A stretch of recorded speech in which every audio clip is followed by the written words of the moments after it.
What is up, everybody, and welcome back to the Small Lake City podcast. I'm your host, Eric Nilsson, and I never thought that we were going to have royalty on the show, but we do. We have the one and only, the Queen of SLC, Mrs. Kendall Rodriguez, on the show.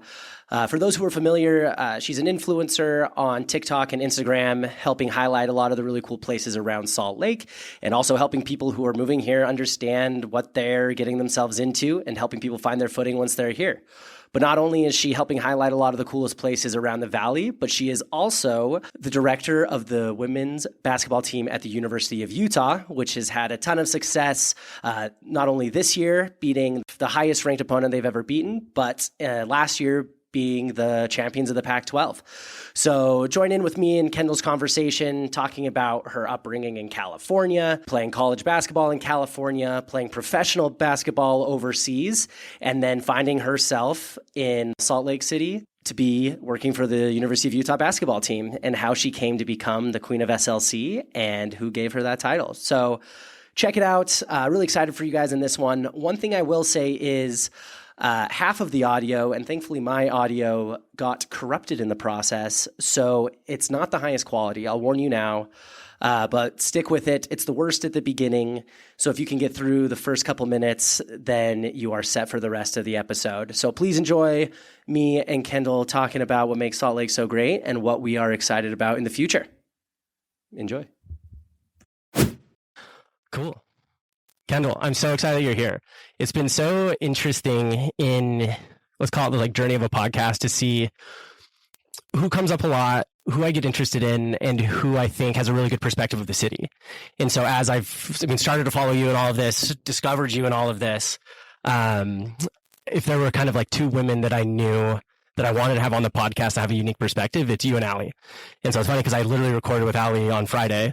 And when I was talking to her, I'm like, oh yeah, I'm going to talk with Kendall on Monday. She's like, oh, we have an episode releasing on Monday on my podcast. I was like, small world, yeah, of course. But yeah, I'm so excited to sit down with the Queen of Salt Lake City, probably find out how we got that title, and how it all came to be. Because it's you're another one of my anomalies of Salt Lake that's not from here, but somehow shows up and just conquers the place. Because Kendall's originally from Southern California. I am. Trigger warning, you guys. if mention of California will cause you severe distress or harm, please turn off and try another podcast at this time. We might recommend. Summon the trolls. They'll all be in the comments. We'll be there to fight them all. But yeah, what part of Southern California are you from? What was that life like, especially in comparison to your newfound Utah life? Yeah. So my mom's side, I'm 6th generation Southern California. Wow. Yeah. So my dad's side's from Mexico, but, yeah, growing up in Orange County was awesome. It's funny, my high school was literally mentioned on the show, The OC. Yes. So it's just kind of funny. That's the core, if you can mention that, that's core OC. Yeah, it is. And it's so funny, growing up, people are like, oh my God, you're from the OC. It's no one from Orange County says I'm from the OC. So that's just, it's like saying you're from Cali. It's not, I know. It's not how it works. No, yeah, exactly that. Because I know basketball is always a pretty big part of your life, at least up until this point. I mean, were you always Sporty Spice, or how did that come into play? Yeah, just played basketball throughout high school. I got a scholarship. I played at Pacific. They're in the West Coast Conference. Mm-hmm. And then when I graduated, I played professionally in Germany and then professionally in Australia. Dang. When I was finishing up my season in Australia, I was having the time of my life. I was like, I'm going to live here. I love it here. I was in Melbourne. It's one of the greatest cities in the world, probably, I think. And it's actually won several awards. It's been named that. So it's really been recognized. Objectively, yes. It is a great city. Yes, it's not just my bias, but yeah, so my head coach at Pacific got the head coaching job here at the University of Utah. Yeah. So I was finishing up my season in Australia, and her and I had kept in touch, and she was like, do you want to FaceTime? And I was like, 2 years removed from college. And I was like, sure, that wasn't out of the ordinary. I mean, if you have a good relationship with your college coach, you're going to stay in touch. That's someone who, has had a profound impact on your life. So to me, that was nothing out of the ordinary. She's like, yeah, so I'm moving to Utah. And I was like, oh, why? How dare you, first off? Yeah. And so I'd never been to Utah before. And so I was like, what are you going to do there? She's like, oh, I got the job at the University of Utah. I was like, okay, what? congrats, I guess. Like, what else is new? And she's like, well, do you want to come with me? And I was like, where is the University of Utah? Can you show me this on a map really quick? And she's like, it's in Salt Lake City. And she's like, I just got back from like several visits there for my interviews, and it's amazing. And I really think you would like it. And at the time, I want to go back for a little bit because I'm curious about this relationship, because obviously started at Pacific. Yeah. And I mean, in everything that I read about you, you revered this like woman. She was an amazing coach to you, so much that you wanted to follow her. Yeah. I mean, was that also part of your decision to go to Pacific, or is that where that relationship started to bud? Yeah. I mean, like the way it is when you're recruited out of high school, every coach pretends to be your best friend. They promise you everything you want. You know, the way that college athletes, well, soon to be college athletes, high school athletes these days are recruited. I feel so bad for them because it's just so overwhelming. There's so many options, the weight of social media, and now with NIL, and NIL, for those that don't know, that's name, image, and likeness. That's you being able to monetize on yourself as an athlete. There's so many things and so many smoke and mirrors now that college coaches can throw at you. I just can't imagine. Luckily, I didn't have all of that. It was pretty old school back when I was recruited. Back in my day. So yeah. And she just seemed like the most genuine. I liked that it was in Northern California and it wasn't too far away. I wasn't ready to leave the state of California at the time. And, a lot of the games, were played like close enough that my family could drive or fly to watch me play. So that was like one of the biggest reasons, because I wanted them to be able to follow me in my collegiate career as well.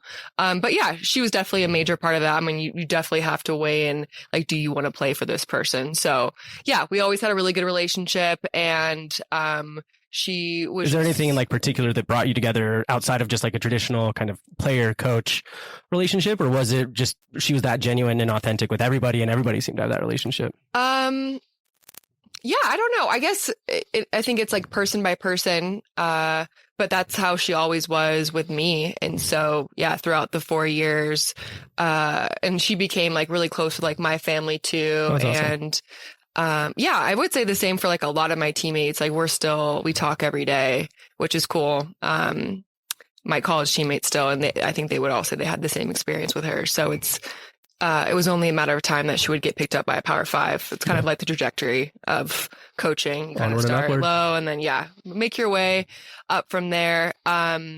But yeah, so when she called and she was like, you won a championship and you were both together at Pacific, right? Yeah, we did. So that was fun. And what's actually ironic is my senior year, we won our conference championship, but that, because you're not a Power 5, just because you win your regular season conference, you don't get to automatically go to the tournament. Interesting. You have to win your tournament championship, and we ended up losing in our tournament game.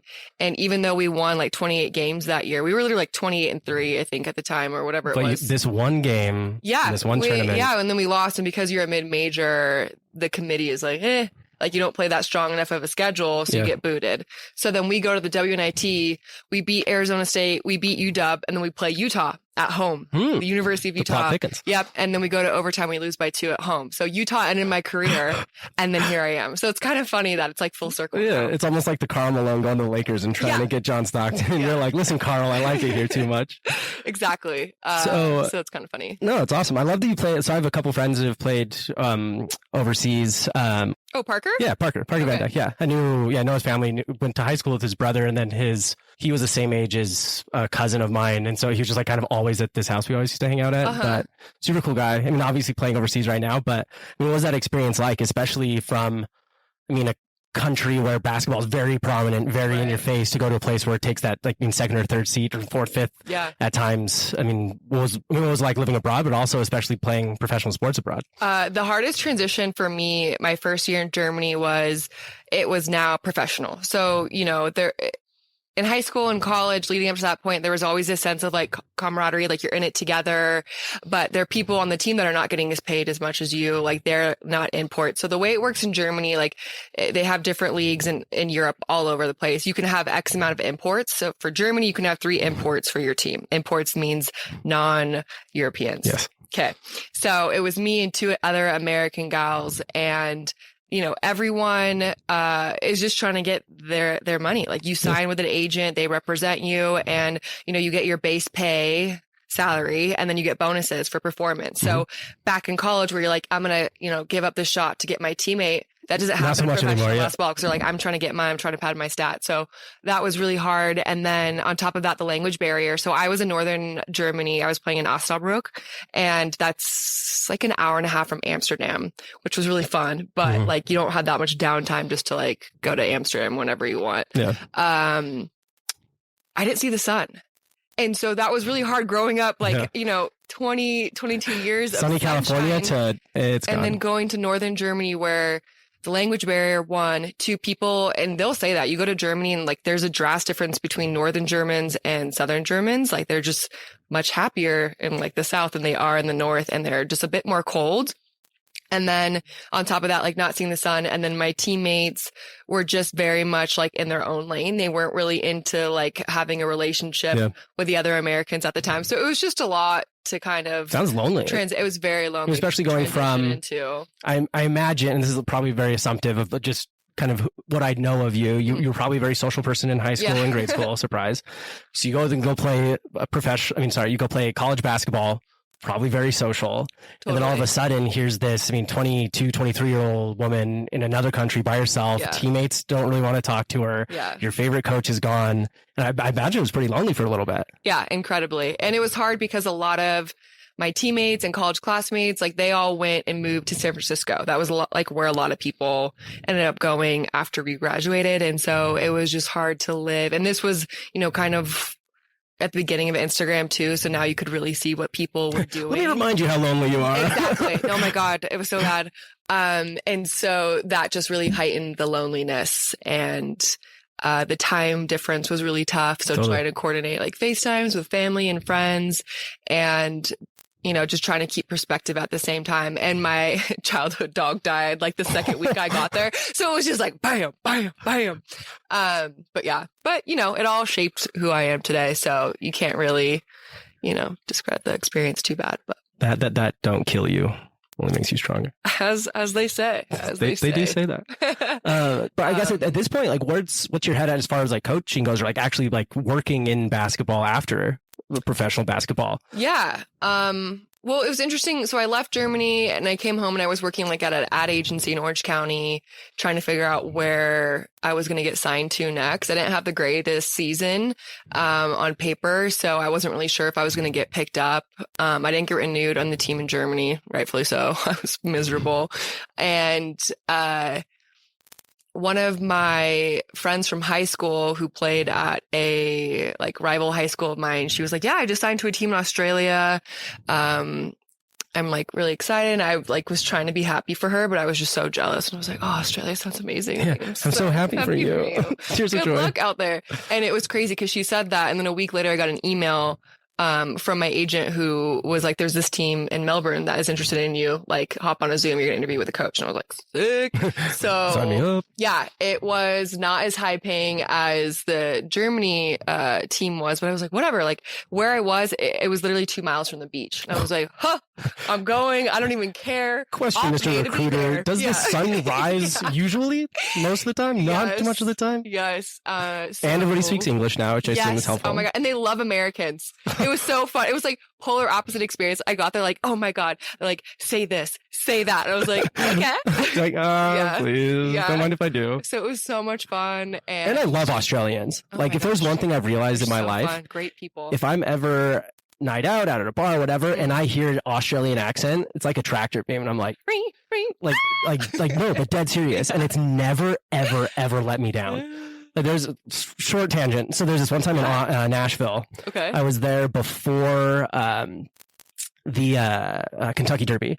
Okay. So flew in there before, and so I had one night in Nashville. Okay. And so literally off the plane, change in the bathroom, drive downtown, and I'm like, all right. You're on Broadway, I assume? Yes, of course. Their hockey team had just lost in the playoffs. Oh, no. Everyone's out. Half of the people are on a bachelor party or bachelorette party. The other half are pissed hockey fans. Okay. And so I'm there. I'm like, all right, time to rally. It's like 10. We got to catch up. And nice just begun in Nashville. Are you kidding? Cinderella just got to the ball. And so, and I'm just like slamming drinks and like having a good time with a friend. And we go and there's this like hot dog stand outside. And classic.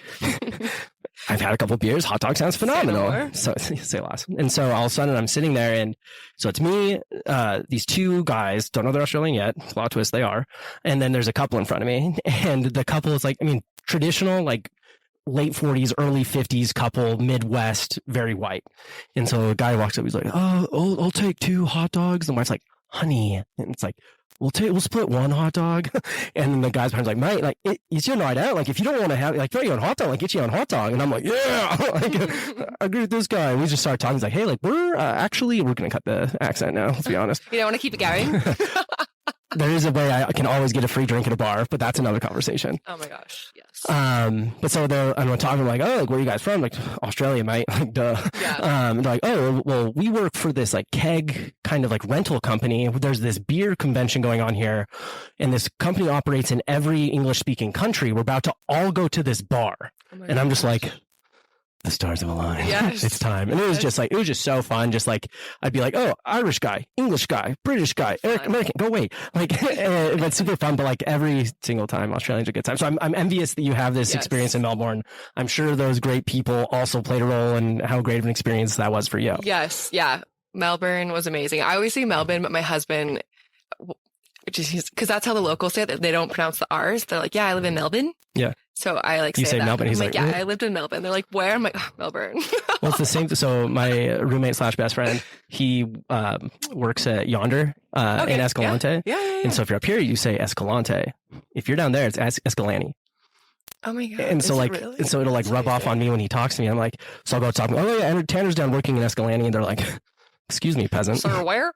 Yeah, that is so funny. Oh yeah. What was I gonna say? Melbourne, enjoying it. Yeah, Melbourne. It was amazing. Time of my life, had a great time, and I met my now husband there too. So it was a true love and basketball story. Huge.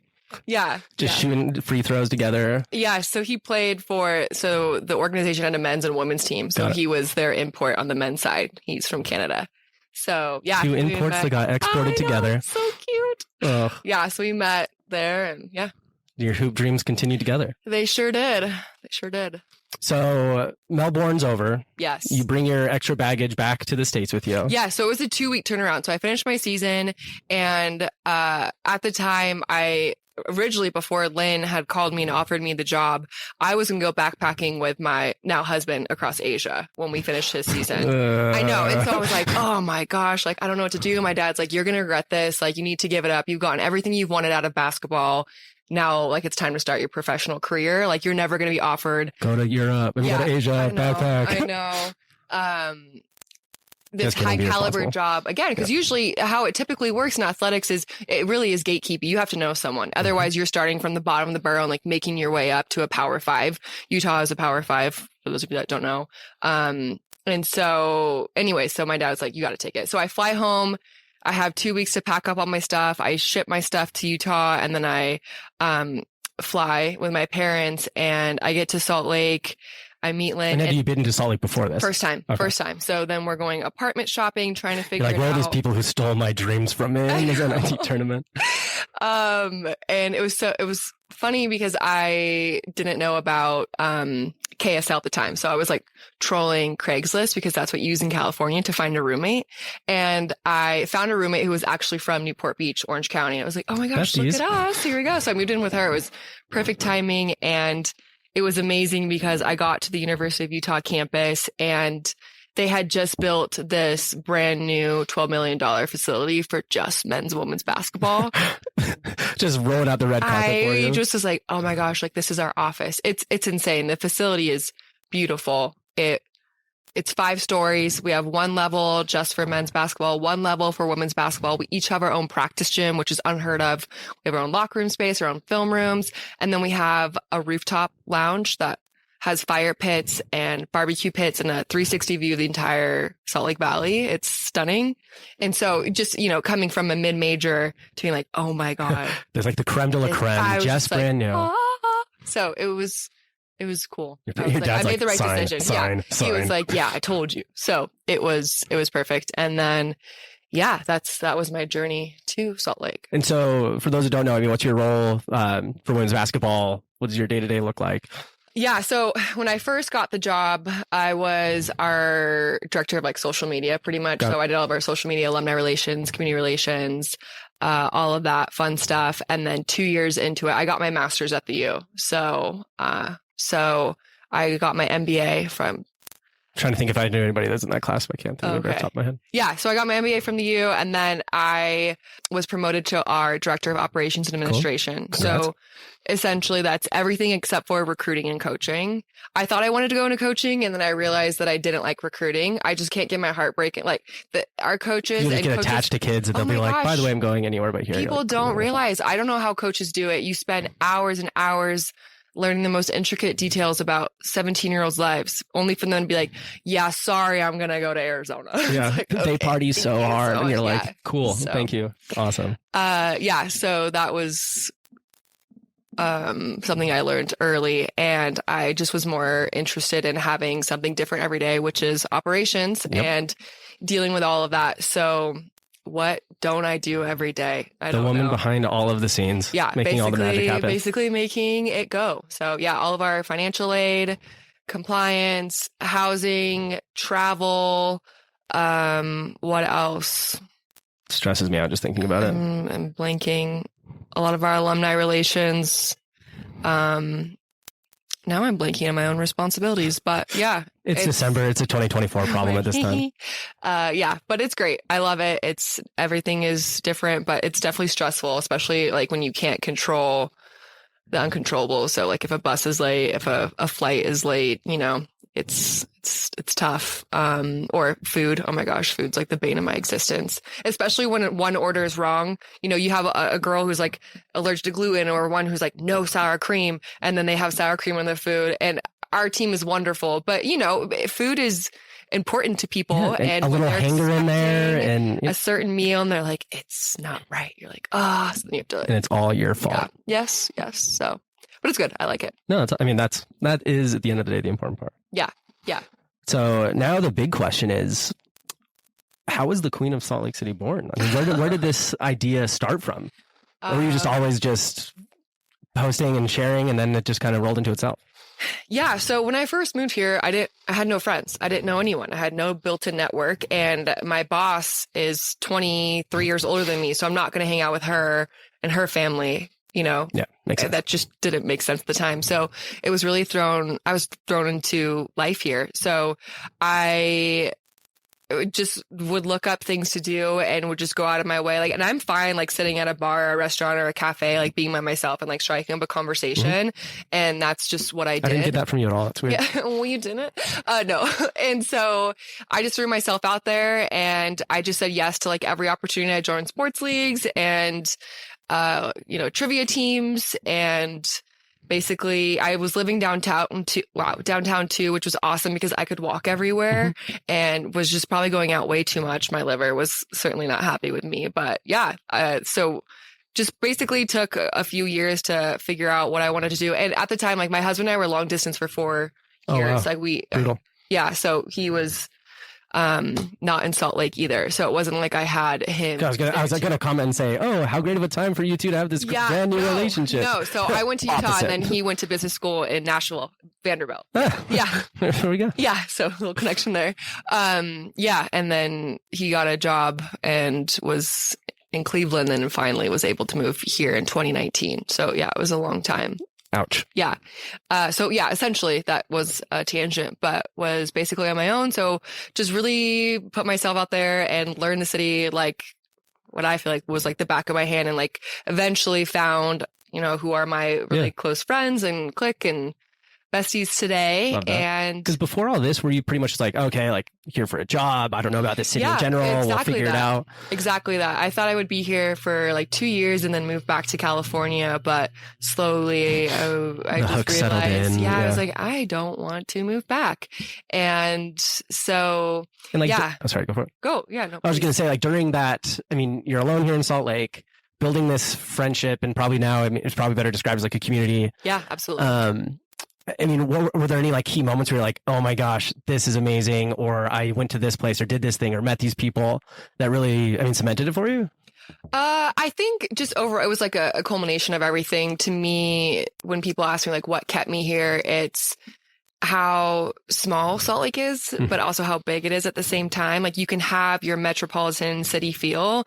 And I love that you can't reach me in 20 minutes. I'm on a trail somewhere up Mill Creek Canyon. Yep. And so to me, there's nothing else like that, where you have this perfect blend of city life and outdoor life, and just it's a fun time to live here too, because the city is growing and it's transforming. It's not like you've moved to somewhere where there's no way that they have any more development opportunities. Yeah. And so some people might resent that fact, and I know for a fact that they do. People blame a lot of things on transplants and, make Utah back the way it was. But it's fun to live in a city where, oh my gosh, this place just popped up. Like this is new, and it's really, really cool. And yeah, and I think we're only trending in a positive direction. So it's just an exciting place to be. Totally. And like a recent example of, so like Frankie and SLC. Yeah. I know you're obsessed with it. I know you posted about it the other day. Yeah. And I went on, there was this week, it was a couple of weeks ago. I don't know if you're following me yet, but I was just like, I want a breakfast sandwich. It was every day. And so, I went to like Bagel Project. I went to Baby's Bagel. I saw your stories. I saw your Instagram stories. You were posting something like every day. Yeah. It was a great week. But Frankie and SLC is special. Elite. Yeah. Like I went, because I'm like always a little dubious of like a new spot, just because like I've been burned so many times before. And yeah, and I also, I'm a bagel guy, but then you throw in a different, So I tried to convince Tanner, my best friend / roommate. I'm just going to keep calling him that in every episode, just my best friend / roommate. But he's lived in New York for like 4 years. I'm like, dude, there's this really good breakfast sandwich place. You have to go. He's like, this isn't a bagel. I'm like, it's not a damn bagel. You can have another carb. Down and come with me. Yeah, we'll get him there. But yeah, and that's one thing that I get really excited about, because so I lived in Seattle for a period of time, food city. 3 hours away from my family down in Portland. My cousin's a chef. He lives in Willamette Valley, where they grow a ton of good wine. Yes, that's a nod of knowledge. Oh yes, I've been. And so there'd always be a text like, cancel your plans, we're coming up, or like, hey, we're coming down. And a typical don't touch the menu. I'm ordering the wine, I'm ordering the food, and he would just slowly just teach me like all these amazing things. And I like got so accustomed. And the hard thing about food is you can't just like be introduced to amazing food and be like, all right, now just put that away and just go back to what you were doing. Oh yeah, you're scarred. Exactly. And so I come to Salt Lake and I'm like, okay, like great. Like there's always the staples. There's like, you have Takashi you can rely on. There's a couple other places. It's funny. Every single restaurateur or food person, the first place they always name is Takashi. I know, it's like a landlocked city. It is. You gotta go. You gotta go. It's so funny. But yeah, so coming back was like such like there's good stuff, not great stuff. And then like, unfortunately, but also like silver lining, like during the pandemic, a lot of the not so great places went out of business. And like, since then, a lot of the newer places have like stepped up and stepped in. The one that always comes to mind is like Mateo, the most like recent of ones. And it's fun because even talking with him, he just like sees this vision that's already starting of, tsunami all the way up on like 11th on 9th South, and now it's just going to slowly just become this continuation of like great food restaurants. And like, even in his words, he's like, if you park outside of my restaurant, you're either going to the best Greek or best Italian restaurant in the city. And so I love that there's authentic entrepreneurs coming and bringing things, and like food is such like an easy way to see that things are getting better. Absolutely. And so it's fun to see like a lot, even just like the trends of, people are willing to spend a little more on food now. Like before, it's like, if I can't take my family of 5 for less than $50, I'm not going. Right. But so you start building this community, you understand, the nightlife's super fun. You're living downtown, you make all these friends, you're understanding all the outdoors. And then lo and behold, with it all, you're also building this like amazing basketball team that starts to show up. Talk me through that. Going from, because I don't follow basketball in general enough, nor women's Utah basketball enough, but we got to change that. Don't tempt me with a good time. Starting today. There we go. Big Utah women's basketball fan. Go to every game. Hey. But walk me through that experience where you're now like part of the like organization, quote unquote, no longer playing, and then taking this team that's like, okay, like rebuild, new coach, new team, to going and build, winning the Pac-12. Yeah, so that obviously took several seasons. It doesn't happen overnight.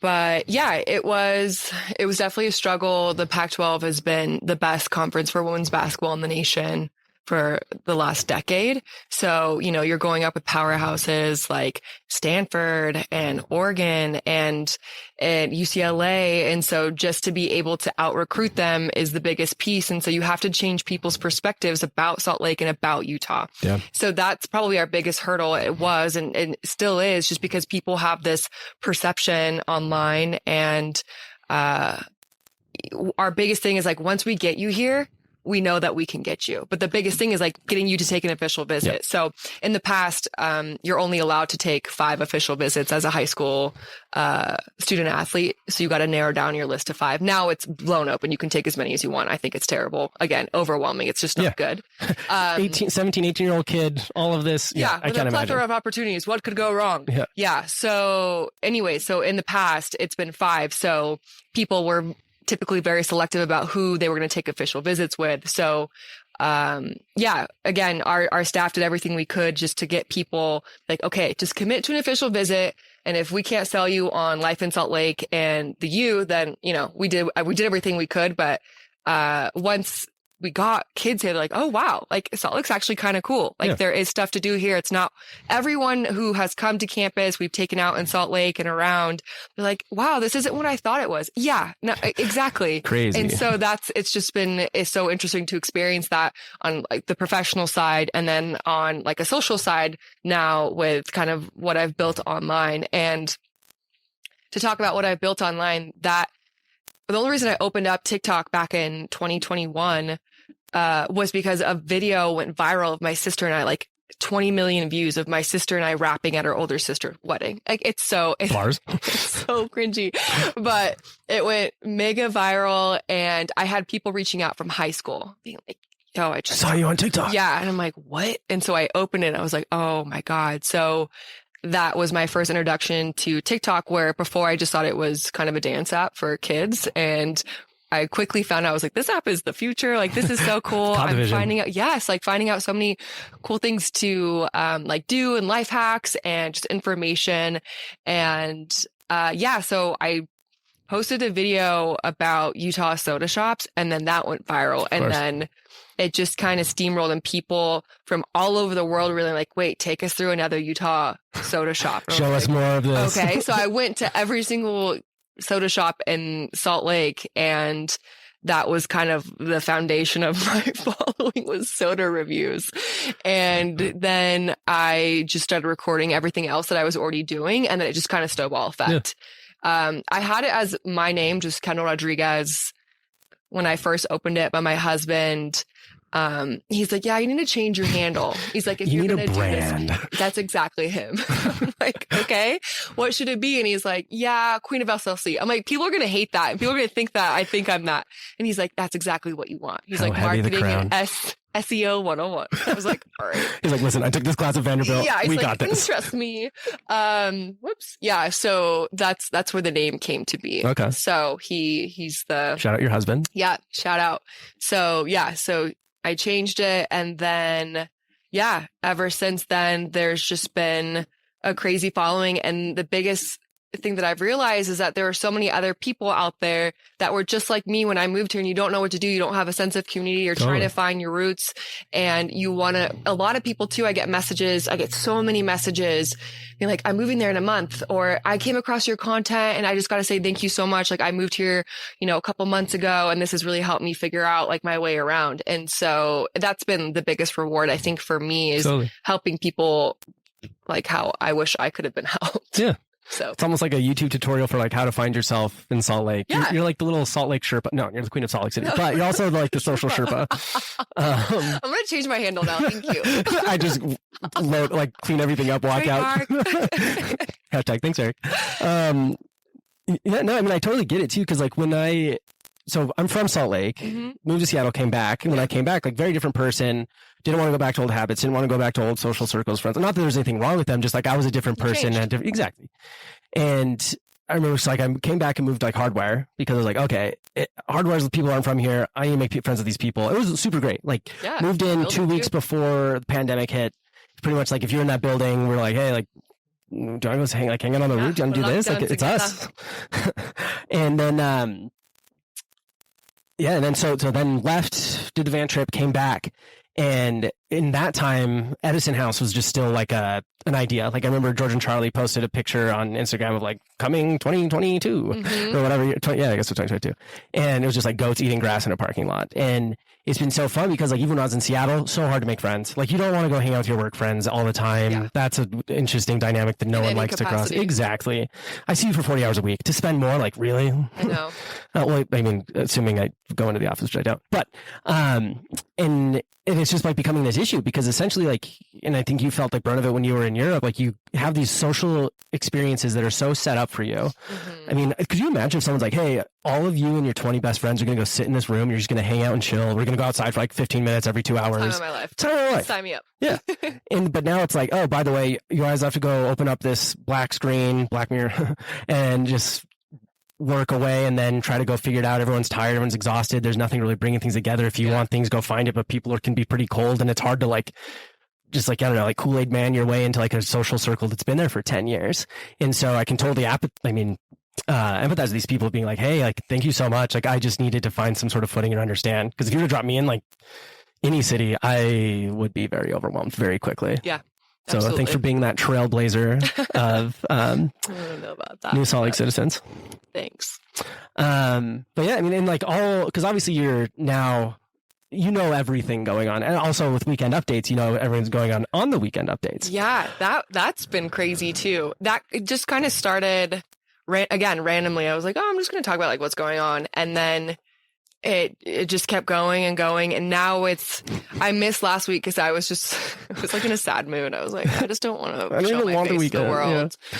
And I had people commenting on older videos being like, when are you posting the weekend update? What's going on this weekend, Queen? It's just so funny. And I'm like, oh my gosh, I'm so sorry. Like I let you guys down. Like people are relying on this, but I get it. And it's cool to be a resource for people. And I don't take that lightly, as silly as social media is.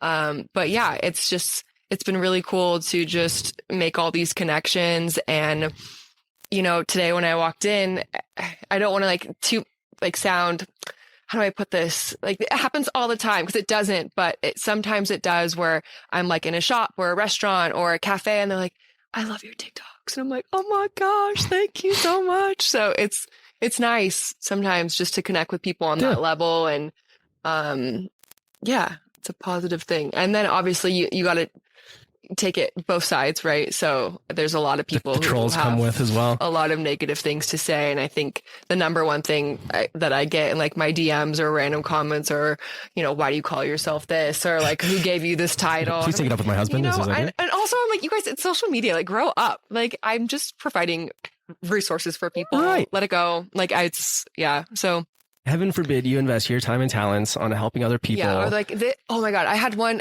like it was just tons of comments. They're like, she's from California. Wow. She's from California. She's not even from here, you guys. I'm like, okay. You're like, yes. You're from Provo, and I don't deny. I'm like, I don't deny that. I'm just trying to help. But all right, if that makes you feel better, pop off. Yeah. I don't know. I struggle with sideline people trying to act like they're in the game. I will say one thing that is kind of funny now too. It's obviously the age gap now between me and our current student athletes has separated as I've been here over time. And it just, my team makes fun of it. They're a bunch of Gen Zs, like I'm millennial, right? And so they just love to like make fun of me, like, what's the weekend update, Queen? Like, oh, what's going on? And it's so funny because I'm like, you need to respect me because I will make sure that you don't get on this flight. Yeah. So, no, I'm just kidding. But it is kind of funny in that regard. They're like, yeah, our friends, they were making fun of us because, you know, they see you on their TikTok. I'm like, okay. Well, cool. Thank you so much for your input. I'll put that in my filing cabinet. It's black and it's under my sink. So now I'm like their cringy aunt. So here we are. You're way less cringy than my cringy aunt. So I just imagine this like situation happening where, again, you convince the student athlete, hey, come visit. We got you. And then I just imagine you with your like, you know, your limo sign for the student. They're like, oh, it's the Queen of SLC. She's here to embrace me. How did they get her? No, not at all. Not at all. But actually we were interviewing a gal for a creative position on our staff. And we finished the interview and she's like, are you on TikTok? And I was like, yeah, sorry. Like, shit, here we go. Get back to you. Thank you for your resume. Yeah.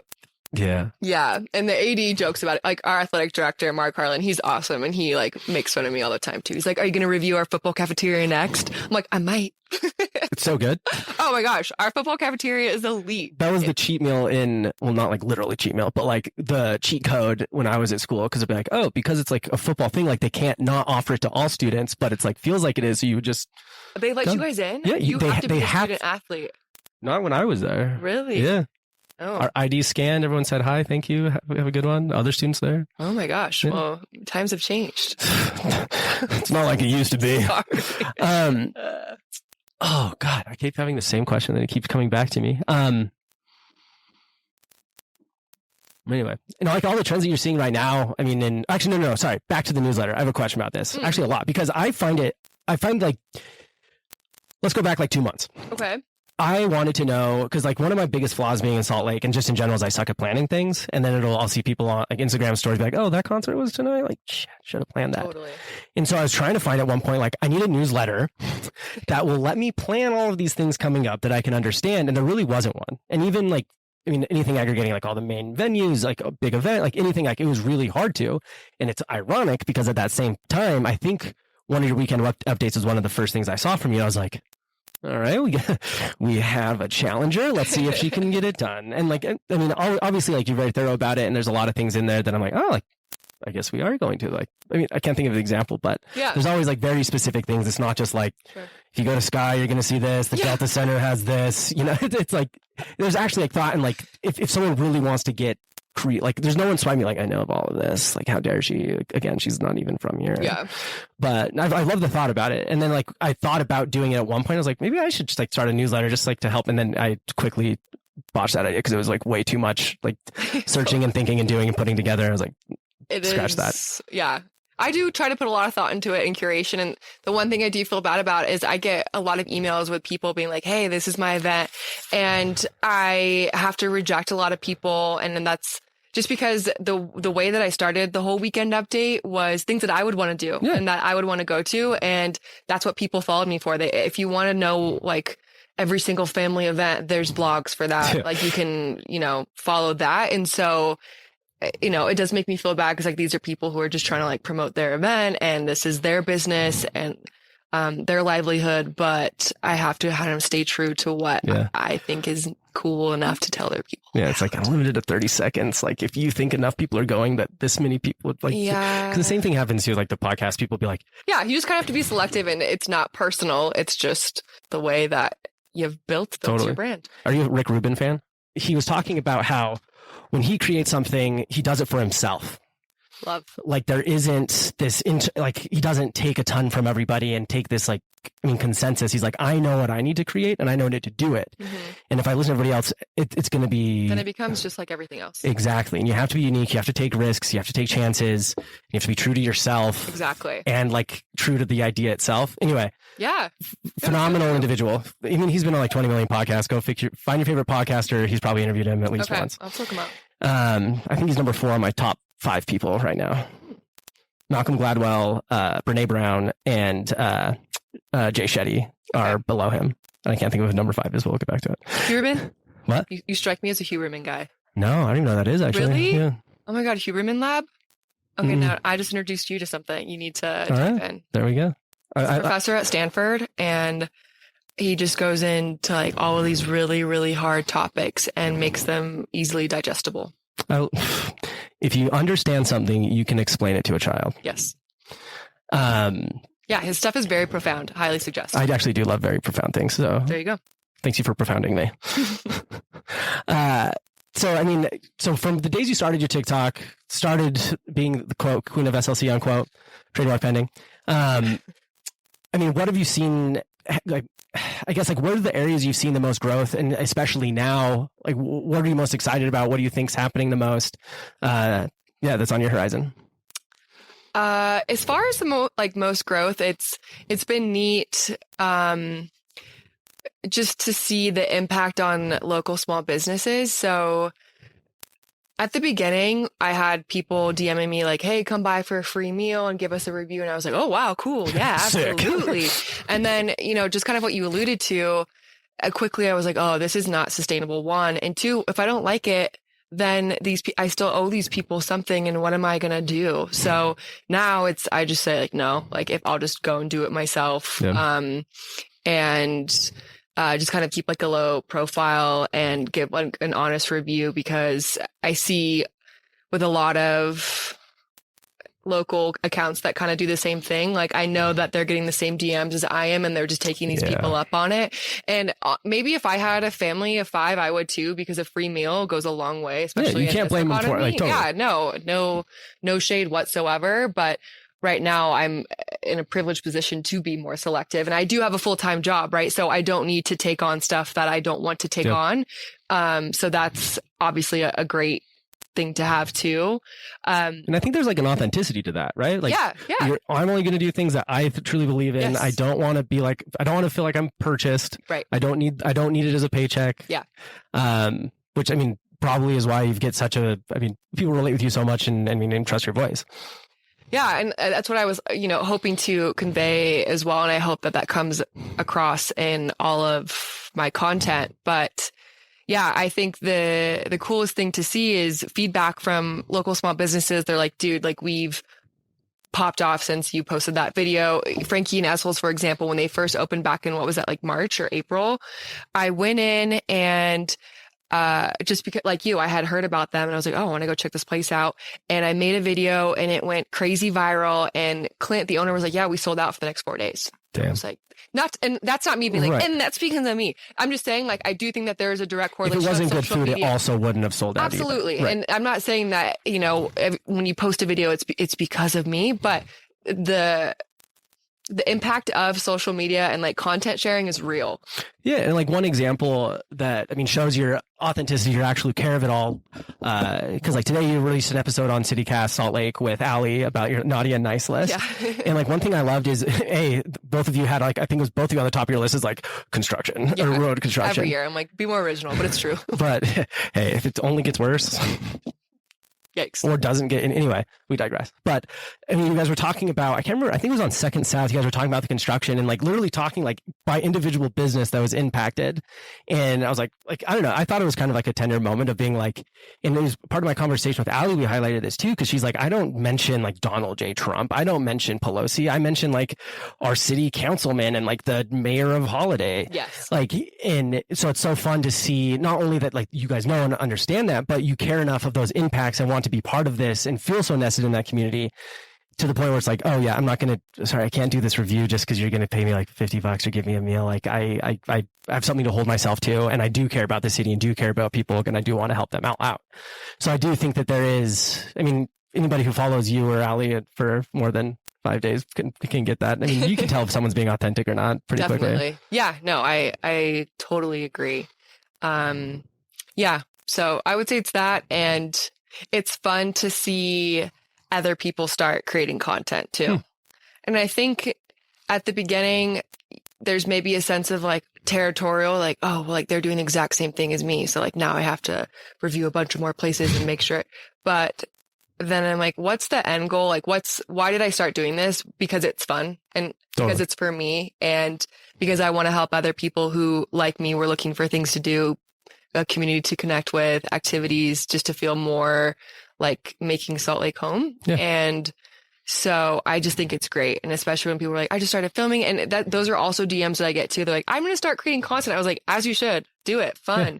And like, I try to. So do you enjoy it? Yes. Cool. Go for it. Have fun. Yeah. And I think that's really cool to see more and more accounts pop up. And there was actually, I got a DM from a gal she's in Cache Valley. So she's in like Logan, and she's like, I've actually copied your entire shtick and I just do it for Cache Valley. And I went to her Instagram and it's like word for word, my same like bio, but she's like changed it. It's like scratched out with like Instagram draw. And she like does it for Cache Valley. But I was like, you know what? That's cool because people all over need this. Yeah. And that's great. And it's neat to just think that maybe I inspired her to do that. Totally. You inspired her to do it. I'm sure people are benefiting from her doing that. Yeah. It's not like there's like this whole army from Cache Valley. It's not like, we're not following you anymore, Kendall. Yeah. We got our own person in town now. No, not at all. And it's great. I just think there's always room for more. Especially like using your example of basketball in high school, like there's no other stakes. No one has anything to really gain from each other on the team. There's camaraderie. People are close. I mean, you're traveling together, you're smiling, and then all of a sudden you go, I mean, in college it's similar, then you go to the pros and it's like, oh, hey, by the way, like we're all fighting for the same piece of the pie. We're doing that. And it like has this divide, and same thing. Like you don't want to be that college person because then you end up alone, like no one's there. But if you can actually build a community and actually like, I mean, hang out and like make friends, like that's been my favorite part about this. Like there's been days where I like, they'll be like, all right, Eric, come on, snap out, zoom back out. Why do we do this? Because there's a lot of cool things going on in Salt Lake. There's a lot of cool people doing it. And even if you get to sit down and talk to them about the cool stuff they're doing, then it benefits your life. And if you like it, there's probably at least one other person, and they'll probably share with one other person because that's how it all starts. Like that's one of my biggest pet peeves is people start something just for the financial reward. And it's like, okay, like, again, that's where that inauthenticity comes in, and people can smell it from a mile away these days. Like I almost joke when I made the comment about your husband, be like, you need a brand. But like at the end of the day, you do need a brand. And that brand is something that people can feel and sense and be a part of, or they can be repulsed by, pushed away from. And it all, I mean, within the black box of the algorithm of social media can more often than not kind of put things where they should. Yeah, no, I totally agree. It's just kind of the old saying, like, what's your why? And then just staying true to that. Yeah. Totally. And like, it's fun now to see, like I posted a reel today of one of my good friends that I had on the podcast because he's turned into a super successful artist, super cool story of the struggling artist. And at the end, he's like, wait, before we go, I'll probably cut this out because I don't want to have like mentioned it twice, but he's just like, this is so special. This is your painting. Keep doing it. And I saw that reel. And I was just like, I honestly like started crying, and I like was trying to hold it back because like I don't want him to see me crying. Why do I not want him to see me cry? But there's a draft in here. Weird onions. But yeah, I mean it's so funny too because like sometimes I have that like weird like apprehension, like, oh, I kind of want to post something and do this, but then I think everybody, especially at the beginning, like I mean your example of people who start posting, like you don't want to be that person that's posting something for this, or you don't want like. I mean, we all worry about what everyone's going to think about us, but it's like funny now because like, I mean, I create a lot of content right now and it's super fun. And so now I'll be like, well, this kind of really be fun. Let's go create this, or let's go do this. And I'm like, oh, let's post it on my personal. Like, let's do a personal video. And like, you slowly just be like, this is actually fun to do. And I don't really care who says what, but we're going to make it happen. Yeah. And if you hate it, then there's an unfollow button for a reason. Absolutely. And the block. Yeah. The block button. And the block.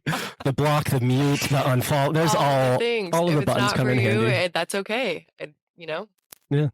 I agree. So what keeps you, I mean, besides working for Coach Lynn, besides Utah basketball, and besides, I mean, obviously being the crown queen of Salt Lake, I mean, what keeps you here? What do you like to do? I mean, what are some of these things that you found that really bring you peace in Salt Lake?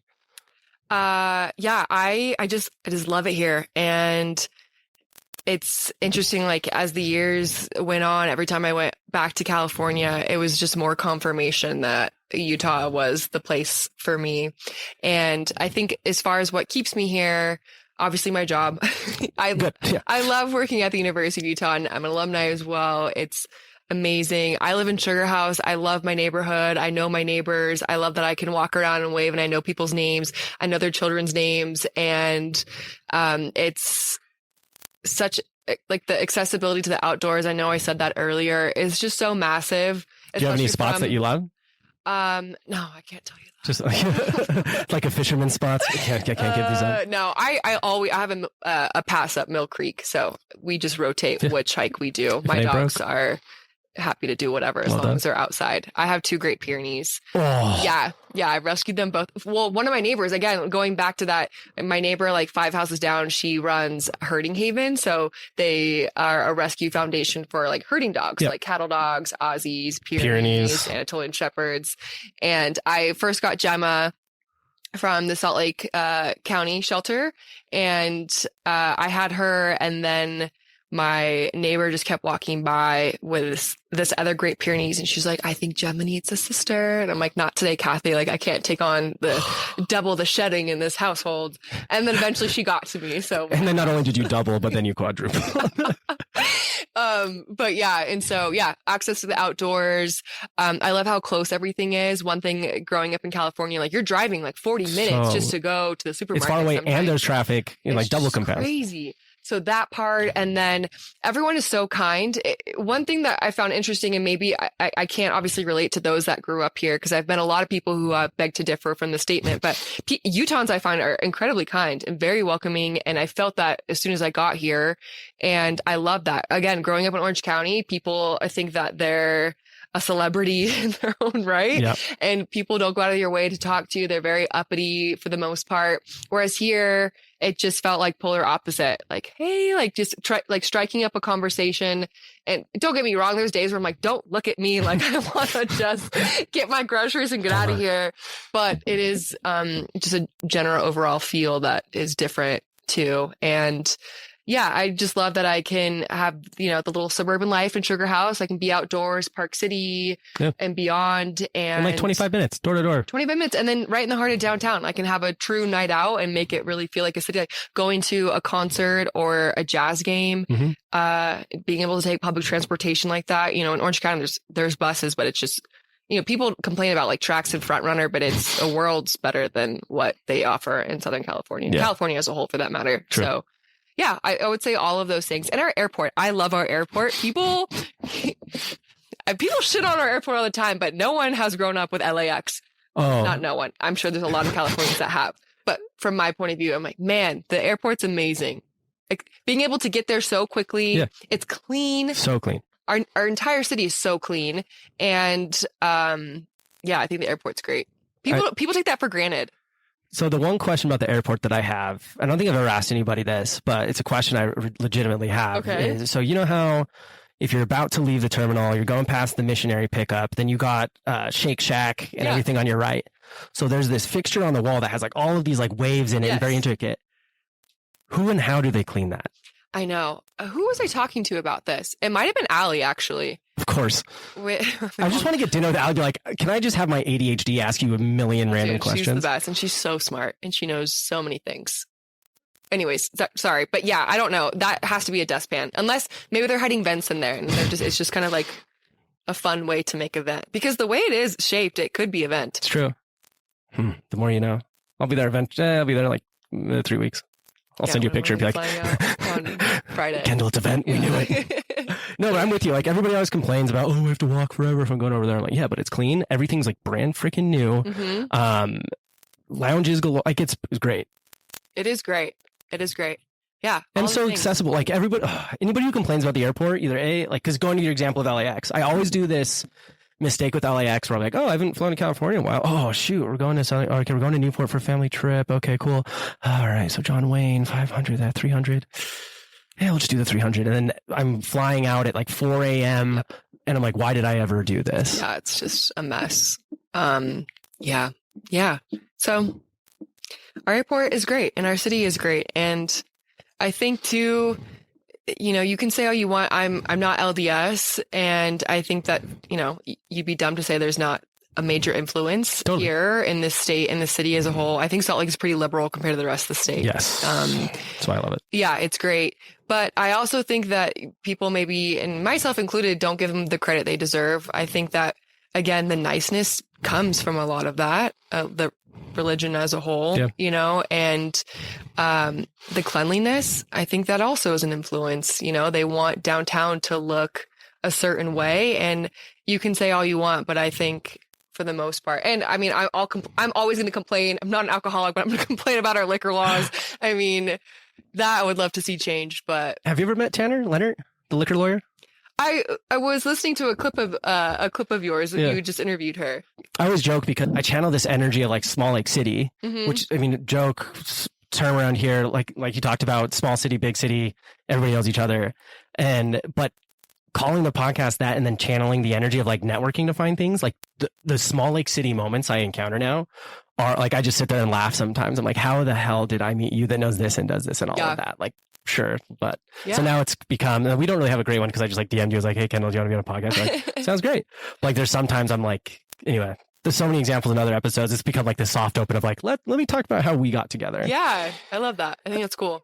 Yeah, I mean, and that's like the joy of it. And it's interesting too, because like on the topic of people's niceness, like I see both sides totally. Yeah, and like you're from here. So yeah, I'm from here. I was born LDS. I see everything. I mean, love everybody here. I agree with you. Everyone's really nice. If I'm walking next, like down the street to someone and I like eye contact, smile, hello, like that's all I need. If someone does that, I'm like, oh, cool, nice neighborhood, great people, like cool. Yeah. I mean, upgrade to like a hello or what's your name next time. Slowly build it. Like that's what Salt Lake's really good about. But again, yeah, I don't want to like devalue anybody else's opinions. Like, yeah, people can kind of be a little backhanded, do all this. Like, yeah, but like also, I don't think that's the rule. I'd say that's so much more of the exception. I'd say most people are really nice, and it's only getting better because, like you were talking about, I mean, Salt Lake has always historically been, I mean, a very LDS influenced place. I mean, it wasn't until like 3 or 4 or 5 years ago where they then became the minority in Salt Lake. But even then, like even just trends in the church, I mean, to be frank, like a lot of people are leaving. A lot of people are kind of choosing how they want to believe things. People are a lot more understanding and believing. Yeah. And so like, I think, and again, like I'm not going to tell everybody how to feel about those trends. That's your own thing, depending on your faith and beliefs. But at the same time, like if it makes everybody feel more welcome, more belonging, and more comfortable, then I'm all for that. Yeah, and it's not perfect, obviously. Never will be. But I still think it's a really cool place. Agreed. And we're here for the long haul. Yeah. Actually, just for your just my own curiosity's sake, like how much is the Big 12 going to change your life? Oh, so much. The travel is going to be horrendous. That's the biggest one. Right now, we're very we do get to charter, which is so impactful. It is very nice. It is great. It's a game changer. But our longest flight time is like 2 hours to Eugene, right? Yep. That's our farthest trip. Or Seattle, I guess. And now we're going to be going, and the way that the Pac-12 works, it's you're home and away, and you're grouped by, who's the closest university. So we're the toughest road trip because we're paired. Our travel partner is Colorado. So people have to fly to Salt Lake, play us, get used to altitude, and then fly to Boulder or vice versa. Right. So if whatever team you get on the second day, we play Friday and Sundays, they're gassed because it's just hard. You can't acclimate that quickly. But now heading into the Big 12, you play home and away in the same week, and you're no longer Friday, Sunday because BYU, they don't play Sundays. So we're now Thursday. We're now Thursday, Saturday. So you could be playing University of Central Florida on a Thursday, fly back home, go to class, and then we play on Saturday night. Well, did you guys have a travel day, game day? So it'd be like fly to place, play in place, fly Wednesday. Back. Playing Thursday, flying back Friday, playing Saturday. Yeah. Absolutely brutal. And from an academic standpoint, that's terrible. Yeah. That's 4 days of classes essentially missed. And then having to adjust with the time change. So the East Coast schools, I feel bad for. Luckily, with us being like mountain time, it's not too bad of a swing. Yeah. But yeah, them coming to play on the West Coast for, are there any West Coast schools? I guess Arizona is mountain time as well. So it shouldn't be too bad. But that, in short, it's going to be a bit of a bummer. And you go to places like LA and Palo Alto, Berkeley, Seattle, and now we're going to Manhattan, Kansas, which I don't know about you, it doesn't get me very excited. Well, I went to Missouri. No offense. Well, I mean, I went to Missouri and Kansas in April. One of my good friends is a dentist, and he went to dental school with another dentist out there. I was hanging out with like 3 dentists for a week, and one of their wives was a dental hygienist. Lots of tooth talk. But I was there, I was like, yeah, this is so nice. This is so great for you. I could never do this. Yeah. I need geographic diversity and activities. Yeah. So, yeah, it'll be a bummer. And it's really sad to see the Pac-12 dissolve. I know. All because of money. It's especially when it's like, what a great season for the Pac-12 to go out on. Right? Like the amount of football teams that finished in the top 25, and then this is how it implodes. I feel so bad for Oregon State and Washington State because they didn't get an invite to any other conferences. Not only that, Oregon State just built like a $90 million new stadium. And how are you going to fund that? Clock's ticking. Yeah. So it's really unfortunate. Someone always has to get picked last in gym class. I know. It's just sad. It didn't need to be this way. And I think ultimately it'll change again in 5 years. And yeah. Money. Always. You started something new this holiday season. Yes, I did. So you started your city cards. I mean, obviously you're someone who knows all the best places in Salt Lake, knows most of the, owners, personally. So you put together this curated city card. I mean, tell us about, this idea that came to be and what it is. Yeah. So one thing that I have just kind of realized as I've been on this social media journey is that as great as a one-time post is for virality and increasing brand awareness for the business, it doesn't always translate to sales or returning customers. Yeah, a spike is good, but it doesn't. Right. And much. People may save your post, they'll share it to a friend and they forget about it. And so I have always been a fan of like the little discount punch cards. And I was like, why don't I just make this? I think it would be cool. And so I know that there was one similar in the past, female foodie. I don't think she did one this year. I don't think so either. She originally did them with like restaurants, and I thought that was super unique, but my entire account is everything, right? Everything. So like, it's not just food. So I was just talking to different business owners that I've filmed with and have met and just kind of proposed this idea. I was like, would you be interested in offering like an exclusive deal to people to just maybe broaden your customer base? And it was a little bit nerve-wracking because, rejection is real, but people were very excited about it and happy to be on it. So yeah, it's 26 local businesses. There's restaurants, bars, breweries, spas. There's a car detailing lithium there in Sandy. Who else? Art classes, workshop. LCC. Oh yeah, I did a work class there last year. It was amazing. Yeah.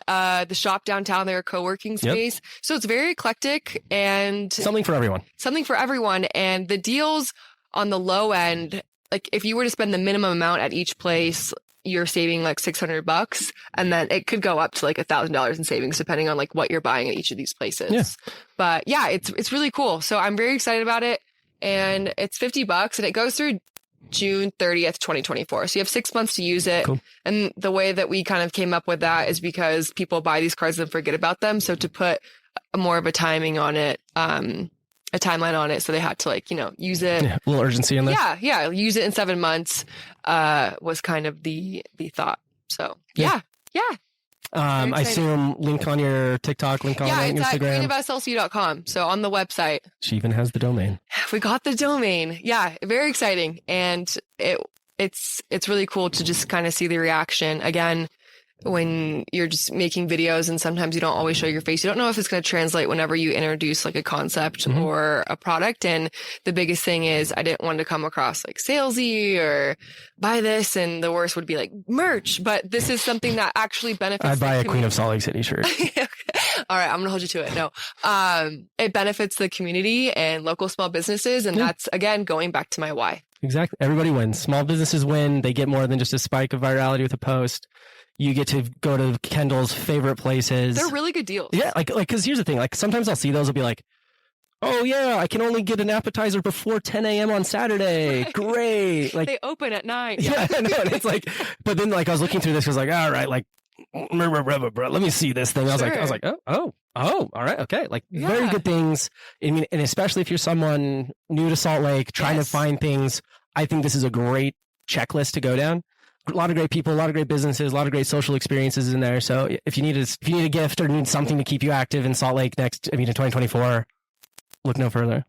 There it is. Well, Kendall, I want to wrap up with the 2 questions I always ask everybody. Numero uno, if you could have someone on the Small Lake City podcast and hear their story, who do you want to hear? Ooh, that's a good one. Okay, let me think. You know who I want to hear from? His name is Stuart, and he runs Gastronomic SLC. And I've followed him since day one, and he's not very active on Instagram because he's like a food critic. He writes. His blog is where his bread and butter is. And I haven't gone up to him and introduced myself. We've been at some of the same events. I just feel like he's in a different bracket than me, and I feel like he'd like laugh. He's like, you're just some corny influencer. But I think the fact that he's done food blogging in the city for so long, and how we talked about how much the culinary excellence has improved over the years, I feel like he'd have a lot to say. Oh, the most to say. And has probably had some really cool stories with business owners that have come and gone and stayed. So that's who you should get, and I want to hear from. I forget his last name, but yeah, Stuart, Gastronomic SLC. I'll hear you and raise you one more with a proposition. Oh. Would you like to come a co-host so we can tag team it? Oh my gosh. Yeah. I would love to pick his brain. Cool. Let's do it. Great. I've been toying with the idea of bringing on co-hosts for some people. Fun. So I think that'd be a good one to have. Yeah. Yeah. Bring it full circle. Be like, you were my first follower. And I'm like, I think you're so cool. I love you. Who are you? And then secondly, if people want to follow the Queen of Salt Lake or find her, where and how do we find you? Instagram, Queen of SLC _ TikTok, Queen of SLC, website, queenofslc.com. So how do you get who has the non-underscore? I don't know. You know what's crazy is I didn't start my Instagram until like mid 2022. Interesting. And I looked it up and they're like, oh, this username's taken. I was like, by who?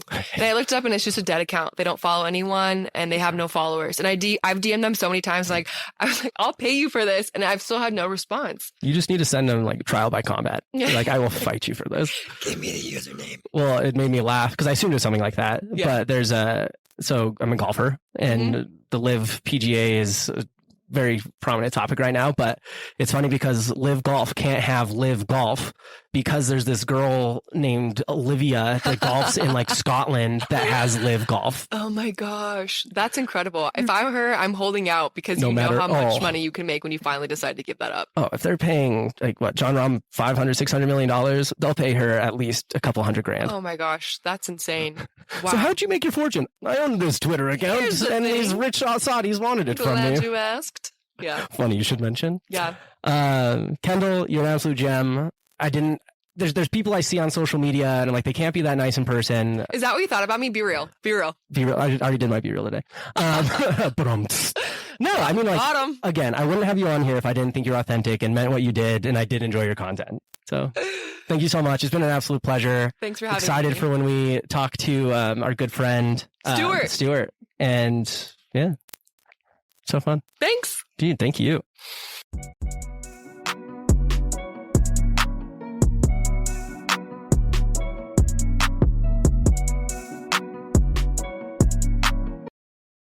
Thank you so much for listening to this week's episode of Salt Lake City Podcast. Don't forget to like, follow, review, subscribe, and share this episode with your friends. And we'll catch you next week. We'll see you there.